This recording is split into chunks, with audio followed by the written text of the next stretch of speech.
Saya pikir memang layak untuk marah karena 99% dari truk yang lewat itu overloading atau melebihi kapasitasnya dan menyebabkan jalan di seluruh provinsi di Indonesia hancur gara-gara pungli 50 perak tadi, 50.000 tadi.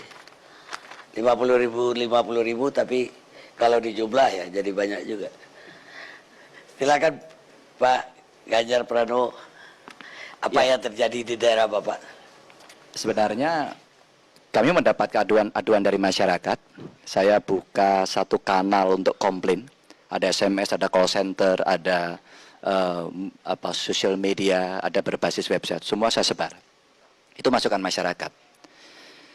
Dan pada saat itu saya 2 minggu saya intai, lalu saya kumpulkan, saya sampaikan, tolong yang di tempat-tempat layanan publik berhenti ya begitu. Dan setelah itu saya jalan. Biasanya setiap Rabu Kamis saya jalan keliling begitu, mampir mendadak. Dan itu nemunya.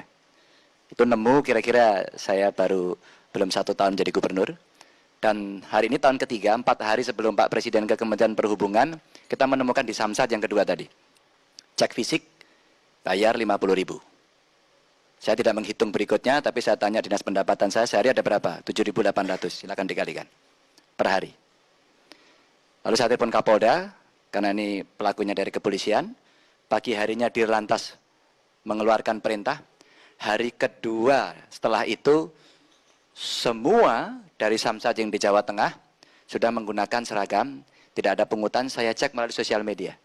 Pak, sekarang sudah lumayan, di tempat saya masih ada 1, masih ada 2, dalam waktu 2 hari. Tinggal kita mengkondisikan situasi yang ada di situ. Saya mau tunjukkan, saya baru 3 tahun lebih berapa bulan jadi gubernur, kurang lebih ada 505 aduan ke saya.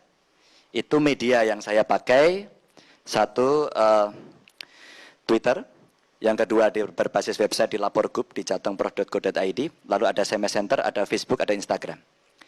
2016 sampai dengan bulan Oktober, aduan tertinggi Samsat. Dan itu terkait dengan belangko, cek fisik, ya, terus kemudian KTP kalau mau mau balik nama. Kalau nggak ada KTP pasti nembak, karena lebih cepat. Yang kedua, jembatan timbang. Masih ada, karena ini proses untuk diserahkan kepada pusat. Dan rata-rata mereka sudah kita cek. Ketika kita hajar yang ada di jembatan timbang, petugasnya selesai. Mulai membaik. Modus berikutnya adalah, truk-truk ini kalau dalam aturan 300 meter ada barisan, maka 301 dia boleh bebas. Maka biasanya mendekati maghrib, mereka berkumpul di satu titik, terus kalau alasannya maghriban, setelah itu keluar bareng-bareng, maka 300 meter. Lalu dia dibebaskan. Nanti yang punglinya tidak berseragam. Tidak, sudah ganti orang. Preman, dia di sana. Apakah ini berkorelasi? Ketemulah di Brebes, suatu ketika ternyata ini berkorelasi. Setelah dia ngambil, disetorkan. Nah, disetorkan pada temannya, yang bosnya di jembatan timbang ini sudah tobat. Jadi dilaporkan pada saya, kita copot. Ini yang terjadi. Sampai dengan Oktober 2016. 43 aduan di Samsat, 42 di jembatan timbang. Terus kemudian aduan yang paling banyak masuk ke saya, ini banyak instansi. Satu kependudukan, soal KTP yang tidak kunjung selesai, karena memang Kementerian Dalam Negeri hari ini belum mengadakan dan terlambat. Maka kemungkinan baru November, baru bisa ada KTP baru. Belangko KTP. Jadi ini problem. Dan sudah saya cek di Kementerian Keuangan, sudah saya cek, mudah-mudahan semuanya mendengarkan para pemirsa televisi ini. Lalu berikutnya ada 34 aduan di kepolisian, ini biasanya berkaitan dengan SIM, Pak. Tapi kalau sudah disikap mudah-mudahan oke. Tapi rakyat ini butuh Pak, alamat Pak Boy. Kalau hari ini Pak saya ngurus SIM tidak jelas, SKCK tidak jelas, di Samsat cek fisik tidak jelas, ini dari pihak kepolisian. Kira-kira saya mengadunya kemana agar kami berwibawa dan tidak takut? Tidak takut, Pak. Nanti kami lapor ditakut-takuti, malah kami ditangkap macam-macam. Kalau hari ini kita bisa menempelkan, hari ini kita sikat pungli, kalau ada yang melawan di sini. Itu oke. Saya masih punya problem besar di samping jalan rusak, lingkungan rusak. Galian C. Karena galian C ini belakangnya luar biasa. Isinya gali. Karena galian C ini. Isinya gali-gali semua ini. Ini disikat susah. Karena semuanya ada backupnya, macam-macam dari seluruh ini. Ada orang Pemda, ada politisi, ada Polri, Pak, ada TNI, semuanya komplit di sana. Maka saya bicara dengan Kapolda, saya bicara dengan Pangdam, bagaimana kita membersihkan ini. Saya buatkan kelompok, nggak mempan. Kamu buat kelompok aja, tata ruangnya saya kasih, saya bina, ngangkutnya bener, nanti kamu saya sahkan. Nggak mau. Lebih enak yang haram karena nggak bayar pajak, nggak bayar ngapa-ngapain. Nah itu baru saya telisik sekarang. Saya tanya rumor yang berkembang di jalan, sehari dia bisa store pada petugas yang melindungi itu 100 juta. Ini agak lumayan, memang bisnis ini menggiurkan. Lalu ada pendidikan dan ada desa kelurahan, biasanya ini laporan-laporan yang seperti itu. Kalau hari ini kita bicara yang gede dan yang kecil, Pak Laude, enggak Pak, kalau Bapak ke daerah urusan rakyat itu yang kecil ini. Kami minta surat diperas, alasannya pungli.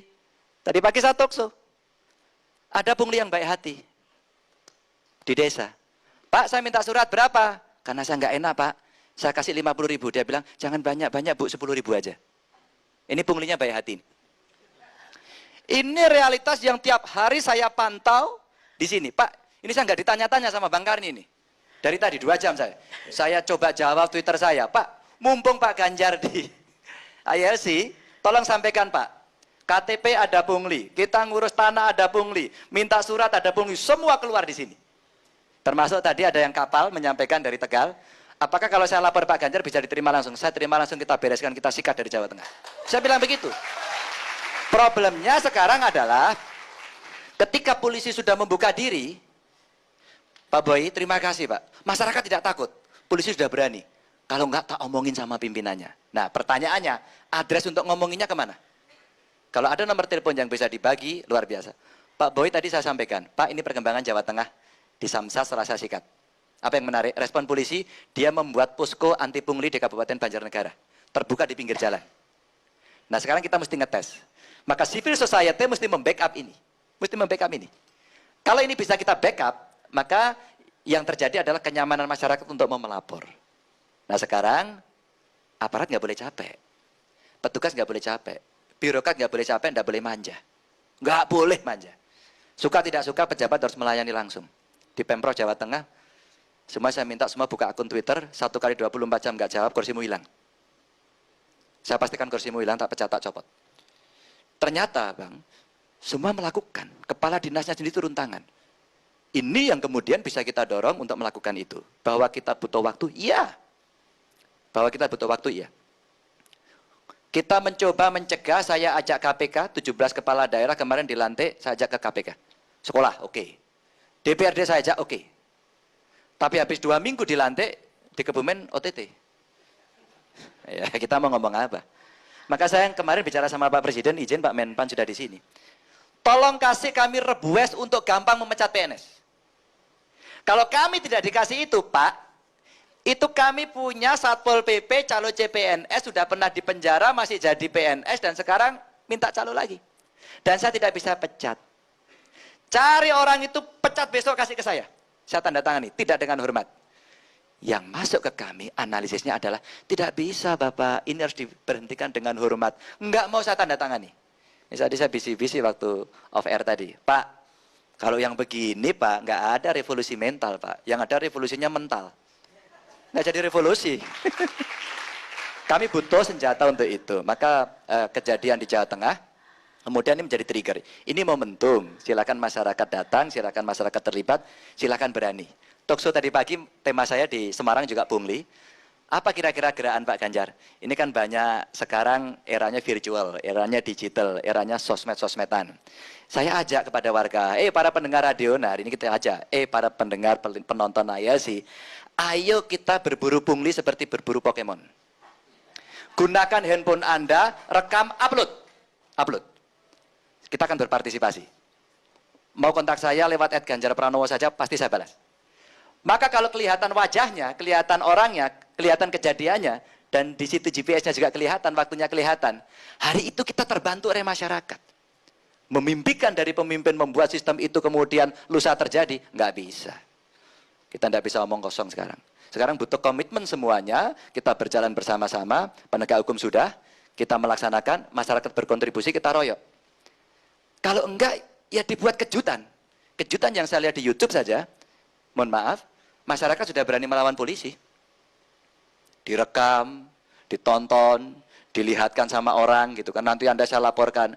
Keberanian ini adalah modal untuk revolusi. Kalau masih takut-takut, revolusi nggak terjadi. Masa mau revolusi buat panitia? Nggak bisa. Revolusi harus greget bersama-sama, orang marah bersama-sama, kemudian bisa dilaksanakan. Ini yang terjadi. Cuman saya mau mengakhiri omongan saya ini. Pengalaman saya waktu di Jembatan Timbang, Bang Karni, itu saya cek, kenapa kamu minta? Pak, insentif saya sehari 50.000. Kurang. Dan tiap hari truk itu lewat melempar. Yang ada di gambar itu duitnya dikit. Pas saya datang itu duitnya segini. Udah lagi ditata. Maka pada saat saya masuk ada yang sudah ngamplopin, kira-kira kayak yang di Kementerian Perhubungan, Pak, mungkin untuk siapa-siapa, dimasukin laci. Maka pada saat saya tanya nggak ngaku, saya tadi lihat itu saya buka. Tapi setelah saya marah, orang bijak mengatakan, gubernur nggak boleh marah, Pak. Maka yang kedua yang saya temukan di Samsat, saya nggak marah lagi. Langsung kita ambil, saya laporkan polisi, ditindak pada saat itu. Setelah saya cek semuanya, ternyata penghasilan kita rendah sekali.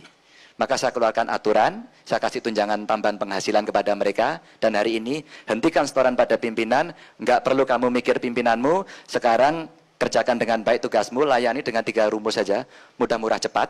Setelah itu, kalau ada yang masih korupsi, ambil pungli, ketahuan saya, pasti saya copot besok pagi. Itu aja. Luar biasa.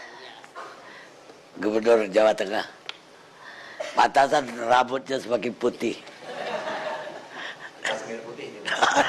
Kalau semir hitam takut kayak Bang Karni.